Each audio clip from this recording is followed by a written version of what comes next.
This is Portside Perspectives, exploring the yacht economy. Hello, everybody, and welcome to Portside Perspectives. I'm here today with Bernie Leigh.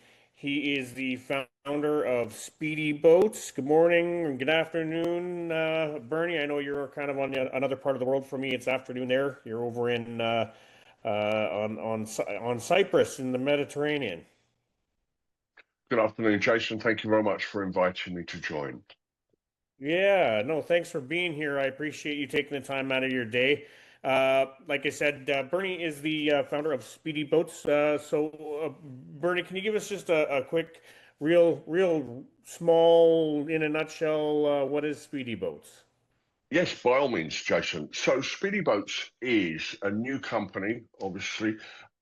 We're going to be manufacturing our flagship vessel is going to be a 4-meter powerboat, which essentially is going to be the hybrid of a superyacht tender and a superyacht toy, such as a Sea-Doo or a jet ski. But something that sits in between those two very, very sort of undynamic craft.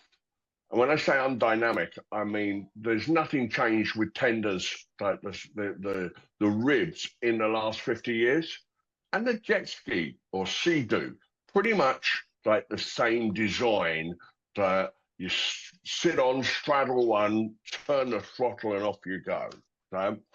So it's somewhere in between a yacht tender and a yacht toy, I believe is what you said. That's you correct. Kind of cut out there. That's is that correct. Yeah. Absolutely. Okay.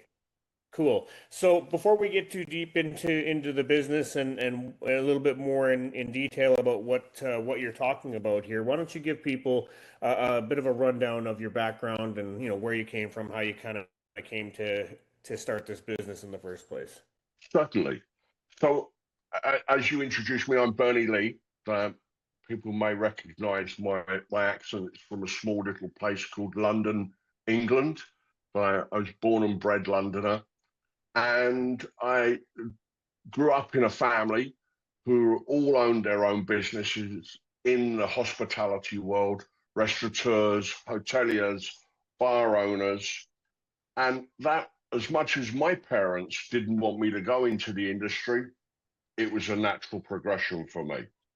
And I bought my first business at the age of 22, went on to own other businesses as well, and then found technology in my early 30s and decided to change from hospitality into technology and work for companies like Credit Suisse, First Boston, Allianz, other big global names in the pharmaceutical world, and generally worked around the globe. But in parallel, keeping my entrepreneurial flame always lit, I've had my own projects on the side, which brought me to sort of SPEEDiBOATS, which my passion has always been something to do with being in the water. So trying to keep this relatively short, that's sort of where I am at as a person. Even though I'm English, I live in Cyprus, which is a beautiful island in the Eastern Mediterranean. And being an island that's surrounded by the Mediterranean Sea, but everything to do with boats is very appropriate. The business is based in the UK, but you live in Cyprus. So give us a little bit more insight into what SPEEDiBOATS is. You mentioned it's kind of I mean, your first design, I guess, is be the best way to describe it, is going to be based on the idea that there is a lack of products out there in the world right now that fit the mold in between a standard rib type tender and a jet ski or a yacht toy. maybe correct me if I'm wrong, but something that's a little bit more luxury, maybe not for the Perfectly. young 20-year-olds chasing adrenaline, something that you could You've run into articulated shore it with your evening perfectly. gown on, right? Yes, you've articulated it perfectly. Yes, it is. It is that third choice, that hybrid between the very utilitarian rib that is tied up to most super yachts that's used by the crew and very occasionally used to transport some of the guests, or the toys, which is the Sea-Doo or the jet ski, which has a limited audience. Even though there are always seem to be jet skis or Sea-Doos with every super yacht, the actual demographics that uses them is definitely the more younger guests. And that doesn't mean that it should be exclusively for them. And where I see my vessel fitting in is for the super yacht owners that want to have a little bit of adrenaline, but actually would like to still remain dry at the same time Hmm. and feel safe. So Right. the Vesper R4M, the R4M is the rigid 4 meter, but the Vesper R4M, we're going to style it, but and the design concept is going to be the Gran Turismo of the waves. So it is more you sit into it as you would do a GT car than you would climb onto it, as you would do Hmm. with a rib or a jet ski. Okay. Can you maybe try to explain then what the difference between your concept is compared to just a normal pleasure craft, you know, wake skiing boat or water skiing boat or just a smaller pleasure craft of something a little more substantial than a rib. Can you kind of give us an idea of the Yeah, difference I mean, between what your there concept is, is and something like that? by all means. Right? So there are the limousine tenders, which are $1 million and upwards, and they're very bespoke, and they serve a certain purpose. Um, then you have the utilitarian, the water taxi, which is the inflatable Williams tender or something similar, um, which realistically you have the rubber or Hypalon sponsons, the inflatable tubes, and you literally have to climb over them to get into the boat. Um, I see that our Gran Turismo design is something where you would this maybe the super yacht owner could get his day skipper license. He could pilot it himself, or one of the crew members could ferry the owner and his guest to the dockside for a nice evening meal at a beautiful restaurant, like anywhere in the Mediterranean or the Caribbean or the Far East. The important element of this is it has the adrenaline of a jet ski engine, but it has the safety and the comfort and the luxury of a super yacht luxury limousine tender, but it can also act as in the utilitarian factor by carrying guests from A to B, ship to shore. Right. So give me an idea of the conceptual size of this vessel that you're designing. So it's going to be 4 meters in length, which I think is approximately 16, 17 foot. If I go backwards in my conversion from meters to imperial measurements, um, we're looking at this as predominantly in the true GT style, a 2+2. So we would have two driver and passenger seats, and then two seats behind it.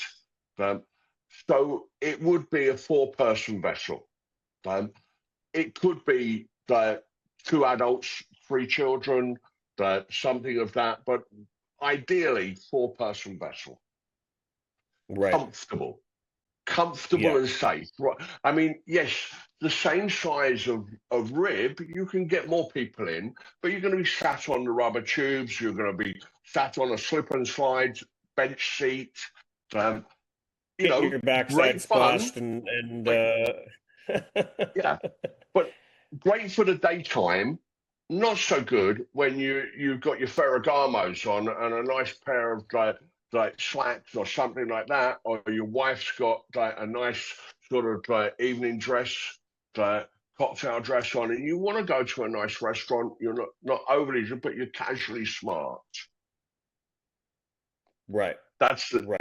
the difference. It's there is from my what I call as my building public, and this answers to a question I know you're going to raise, so I'm going to jump in there first. Why isn't my Okay. website public? I want to keep it sort of behind a registration process because I'm fully aware that we're in this concept to CAD phase, and there's ideas and there's the concept designs there that I want to keep as my intellectual property. But what I am doing, Right. Jason, and this is how we met, was through LinkedIn. And that's where I'm building in the public domain, is I'm building my community of people within the industry, specifically yacht captains and their crew, naval architects, yacht brokers, some owners, people who are really interested in this niche industry. And from Mm-hmm. that building And so, public process, I'm asking the question, what do you think? What should be included? What do we do here? What do we do there?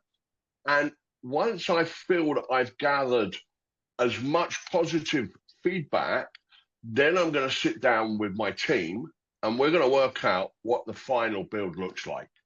And then we're going to go for it. right. So just to be clear, anybody who does want to learn more about this and they do go to your website, they will see right away that there's a bit of Absolutely.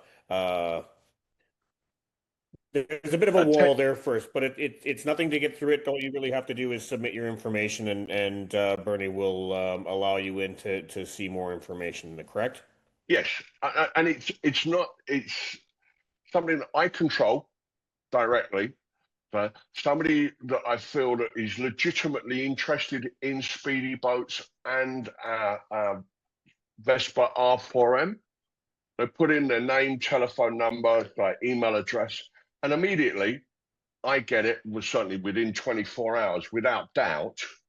Depending on their time zone to my time zone, I will give them the link. They will have access to the website. I then can make direct communication with them, get their feedback, learn about their interests, and again, continue to build in public that community. Right. Okay. So can you give me a sense of kind of where things are? You said you're still kind of in the designing phase here. I believe we talked before. You said you were you're in a bit of a partnership. Maybe correct me if I'm wrong, with a builder. What stage are you at with this right now? Like, how close are So, you to actually okay, start building this if somebody were to be interested? it's a really good question because the concept designs that I've created and I've given to my boatyard in the UK, they're very happy to start. And I'm like, no, hang on a second, let's not rush at this. I want to fine tune this, even though the method in which we are going to manufacture is relatively unique in terms of we're going to be doing the manufacturing using one of the large format 3D printers. Rather than using the more traditional either fiberglass and molds or plugs, aluminium for the hull, no, we're going to do the whole hull and the cockpit by 3D printing. and we're going to use recycled HDPE plastic as our core feedstock material. Recycled HDPE. Yes. I want to be sustainable seduction, right? Elegance and that luxury, but it has to come from something that's sustainable. And one of the things that I can achieve by manufacturing using a large format 3D printer is to use this HDPE, because the changes that we may want to make, maybe we want to move a cleat like 6 inches, 10 centimeters forward, backward. I don't need to change the entire plug to do that. Whereas if I was using a more traditional method, any changes, I'm effectively I'm trashing that mold and starting again. And anybody that's been in the industry, even people that have been in the industry far longer than I have, know there's a cost to every mold. And there's a life expectancy for a mold. It's not infinitum. Whereas with the 3D printer, that goes on and on and on. And I can actually manufacture a boat, soup to nuts, as you guys call it, in 48 hours. The entire hull and the cockpit is printed, and that fits very nicely with my sort of business model in terms of the fixed core, custom fit. So Right. one of my clients... Yeah, Sorry? compared to, I mean, you were saying about molds for other types of boats, but they kind of brought up like an aluminum hull, which is welded, but that definitely can't be done in 48 hours. That's for sure. It's a far more complex process than welding. But I mean, things can be changed fairly easy, but Yes.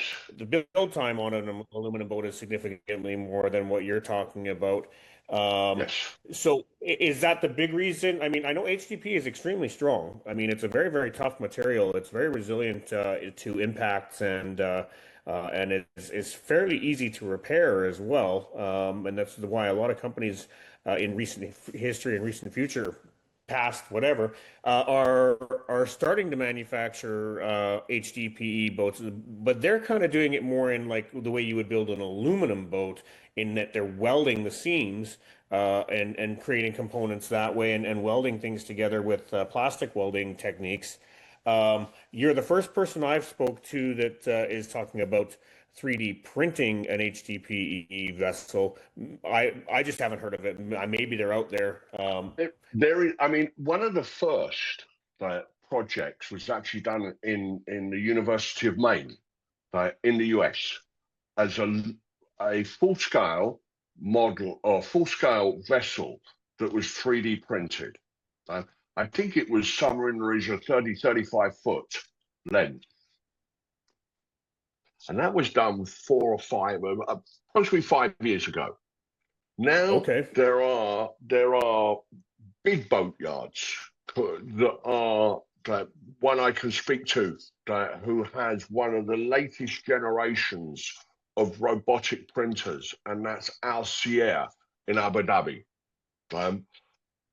A lot of the 3D printing that's being done at the moment isn't the entire hull, it's component based. Because it's so easy to print something that maybe, we all know that what's on the left-hand side or the right-hand, the port or the starboard of a boat is not identical, it's not symmetrical. So I'm seeing instances where on a super yacht, a shower tray for a specific cabin that is not easily produced. If you have to go for the normal porcelain or plastic version in the way that it's been traditionally made, it's a one-off unit, and it takes time for the supply chain and all the parts to be done.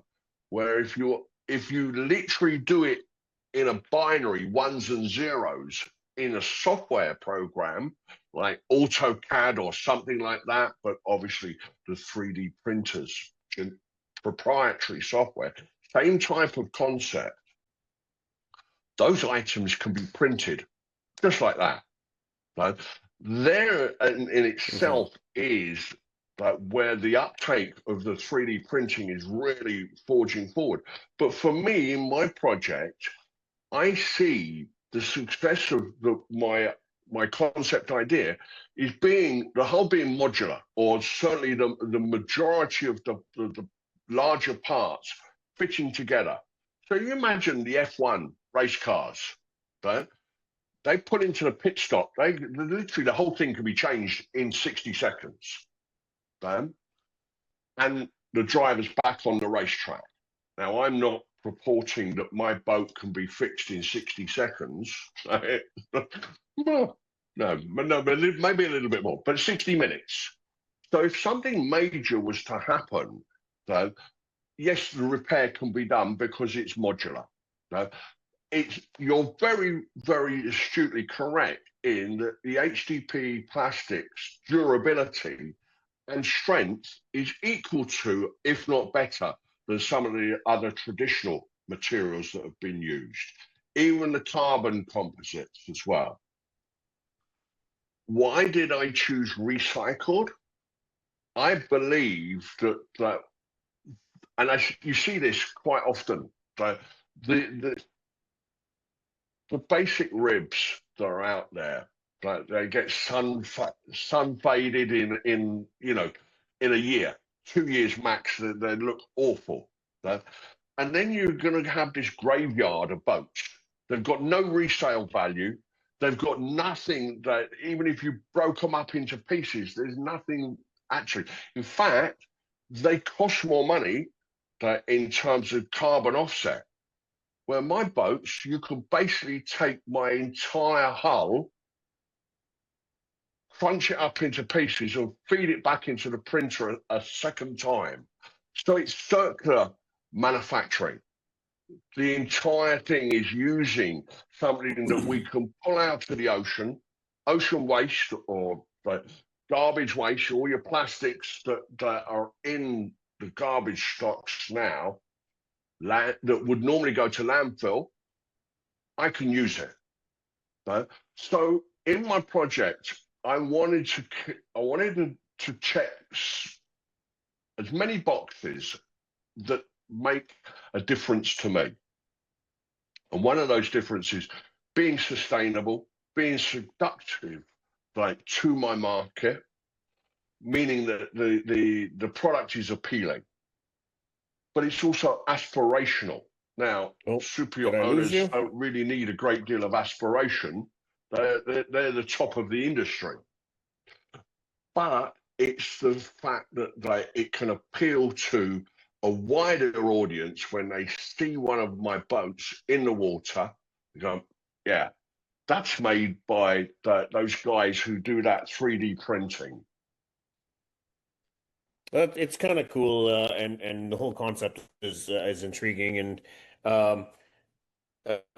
okay, so let's talk about what's powering this. What is it? What do you have in mind for propulsion and power as well, like engine power and all of that?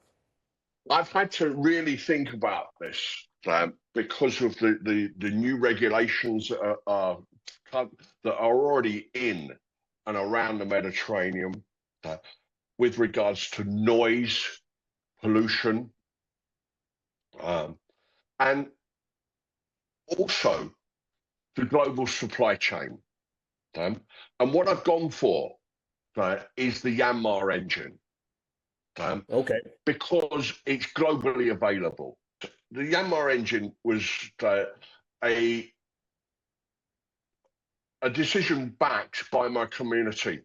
As soon as I mention the word Yanmar to super yacht captains, I get the nod because they know that it's globally available parts, the supply chain's good, the quality's there, and the engine is already HVO 100 compatible.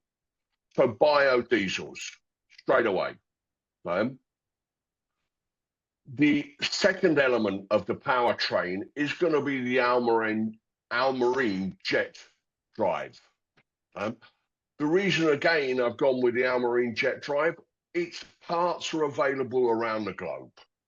And it gives the Vesper R4M, my boat, the ability to go up onto the beach. We're not dealing with outboards and all the shenanigans of like tip and tilt and all of that. That's in the rearview mirror. What we're talking about is something that realistically is a jet drive engine. It is what I consider the upper echelon. It fits the Gran Turismo image of the boat. It's the jet engine. It's the HVO compatible, the biodiesel compatibility. So it meets with my sustainable seduction slogan. And I believe as the regulations continue to disseminate globally, these engines, I mean, I would have loved to have gone with something like an electric engine, but they're not globally recognized as a supply chain item yet. And until they are, I can't put my name to it. I can't put my company's name to it. And I wouldn't want my clients to be phoning me at whatever time in the morning going, Bernie, I need X. I want them to be able to phone me and say, listen, we had a little bit of a problem, but we got the parts. Thank you very much, Bernie, top class. Yeah. Yeah, and I get that. I I think that electric, as compelling as it is in a lot of different industries and technologies, I do agree with you that the technology is not quite there yet. And I would not want to be, stranded out in the middle of a body of water, um, not being able to move because my battery died and have no real good way of charging it effectively, other than maybe a solar panel that's going to take hours upon hours and hours if you even have the sun up to charge it. So, it's one thing to be stranded on the side of the road. It's a whole other thing to be stuck in the middle of the Mediterranean or out in the ocean or whatever, right? So, absolutely. Smaller boats, I see the Reliability utility there a little bit more than I would with larger boats, but yeah, reliability is key. You've got to feel comfortable. You've got to feel that whether you yeah. what I call it is the trichotomy in the super yacht world. That is the owner, the captain, and the broker.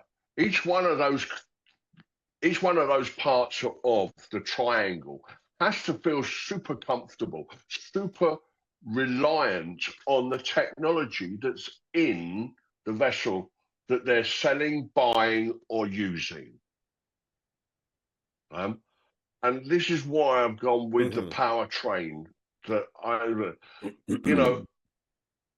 the modularity of the rest of the boat.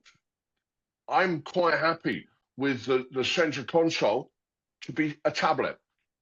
Right? Literally, something goes wrong, you take the tablet out, you put a new tablet in, and you're not waiting for a week for a part to be flown in or an engineer that is proprietary to fix something that is simply replaceable. Right? So I want the luxury is management of time as well as resources. Yeah, okay. So, excuse me. So what else kind of makes this tender, I guess, for lack of a better term, stand out in your eyes that we haven't quite covered yet? Well, why don't we talk about this? Do you have any idea what the price point is going to be? Is it going to be competitive? Is this going to be a little bit more on the luxury end, where only certain people are going to be able to afford it? Where's it going to sit in that world? Right. So I'm really pleased you asked that question, because it's definitely going to be cheaper than $1 million. um, and it's going to be a little bit more than the average rib. Um, I'm looking at the competitive space.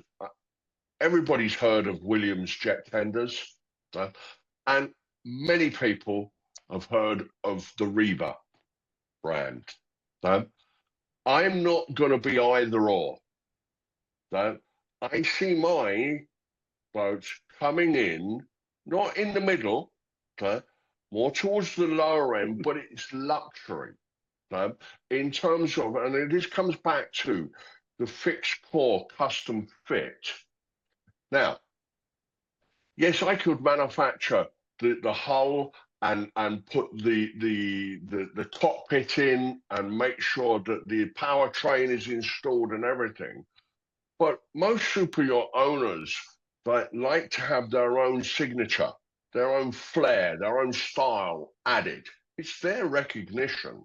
And I want to be able to give them that opportunity. So in terms of the final price, well, that's realistically down to what the owner wants. But realistically, what I'm looking at is a price point in sort of US dollars, under 200,000 US dollars for the vessel. Somewhere, but if we say the starting point is somewhere north of $250,000, somewhere up to 200, somewhere in that ballpark area. So it is more than the main rib competitor, but it's not the pinnacle of the pricing, which is the luxury limousine tender of the Riva and the Castaldi. So Right. it serves a purpose. And so, how soon do you realistically expect your first unit will be produced and manufactured and ready to hit the water? Do you have any sense of a time frame when people can expect to see these things on the water? I'd like to think that I could, all things being equal, I think that's the first thing that I've got to actually say. So sometimes I'm not in control of everything around me, but I think somewhere between Q3 and Q4 of this year, I'd like to see myself definitely attending the Florida Boat Show, the FLIBS, Fort Lauderdale Boat Show in Q4. Definitely want to be at the Dubai International Boat Show in 2027 in Q1. And then the full cycle of the main boat shows next year. Why would I not say sooner? I may actually want to do like Cannes and Monaco. Whether I have more than one prototype ready to actually take to those, I'd like to be reserved in that. My focus is more about the community in terms of building the community of people around the product, rather than just going out and selling stick count 1, 2, 3, 4, 5, because that's bleeding away from the luxury element. This is something that is going to be built gradually in terms of the community, the brand establishment, and the vessel at the same time. So, summarizing my answer to your question, I'd like to think we're going to be in the water by the end of this year. By the end of 2026. Okay. Yes. Excuse me. Pardon me. Okay, and so where are you basing the manufacturing? Is it in the UK? I believe you said. Yes.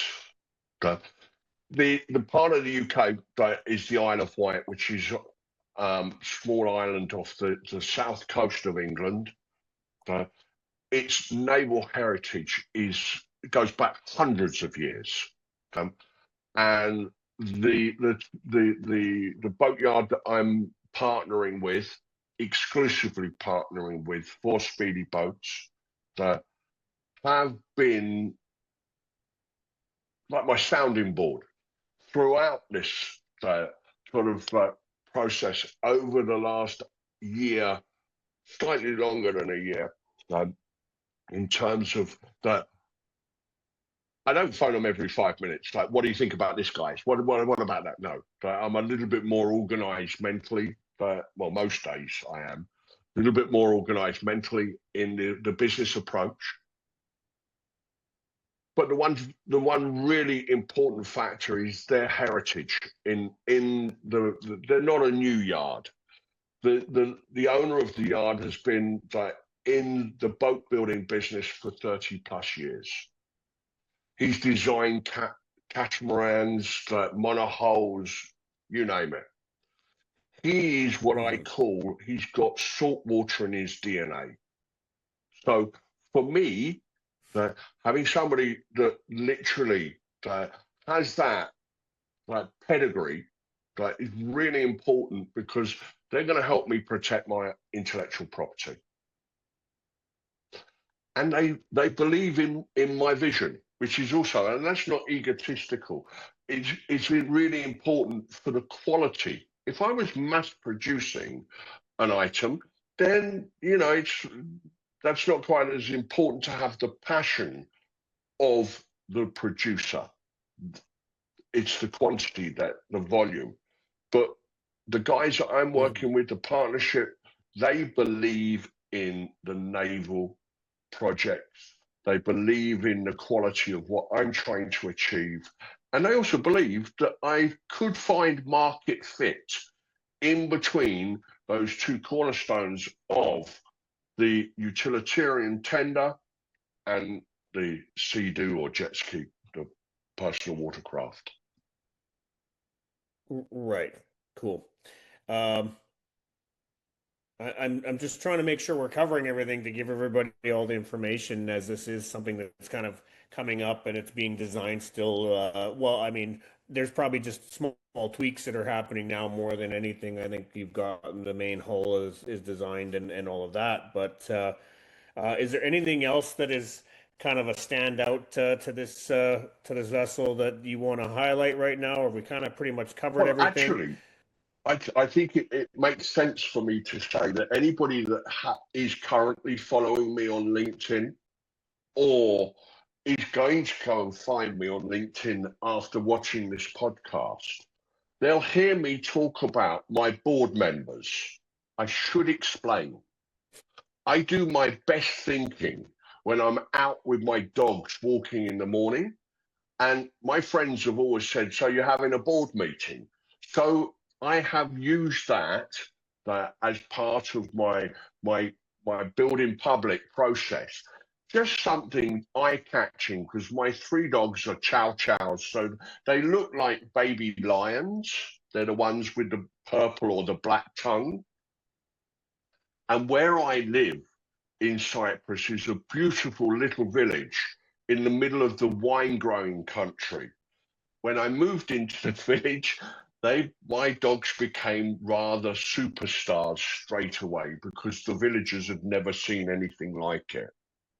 So the audience will see me talking about my dogs as the board members. They'll see me introducing my videos by having them involved in the whole process. I want people to see that I'm personable, that I'm not corporate in terms of grey suits and everything is I'm leading this. I'm Bernie. My company's SPEEDiBOATS. My boat is the Vesper R4M, and my board members are my three chow chows. Awesome. So speaking of that, then where would you like people to go to connect with you and find you? We did speak about the website, which is speediboats.com. That's SPEEDiBOATS, speediboats.com. You mentioned LinkedIn is a big place of business for you, and it's just your name. People can probably see it spelt on the bottom of the screen there. Bernie Leigh, spelled Leigh. Is there anywhere else you want people to go to connect with you? I mean, if they want to come and find me in my village, they're more than welcome to. But I think either that sort of no, that the village is too small for hundreds of thousands of people to come. No, seriously, that Jason, that hit me up on LinkedIn or my website. I'm connected to technology like most founders these days. That we've got our WhatsApp and our Viber and our other communication tools through our phones. So I want people to feel that I've still got my finger on the pulse. Hopefully it's my own pulse. Yeah. Well, Bernie, it's been awesome talking with you. Thanks for sharing this new and upcoming company, and I hope all the best to you. I hope it takes off for you. I hope you do real well with it, and hopefully people can see the uniqueness and the niche that you're trying to fill here in the small little gap between a standard rib tender and a jet ski and a limousine tender, all of that seems to be missing out there in the world. And good on you for stretching out into the unknown. And thank you for taking the time out of your day to speak with me and share this with us. It's been a pleasure, and thank you. All right, take care.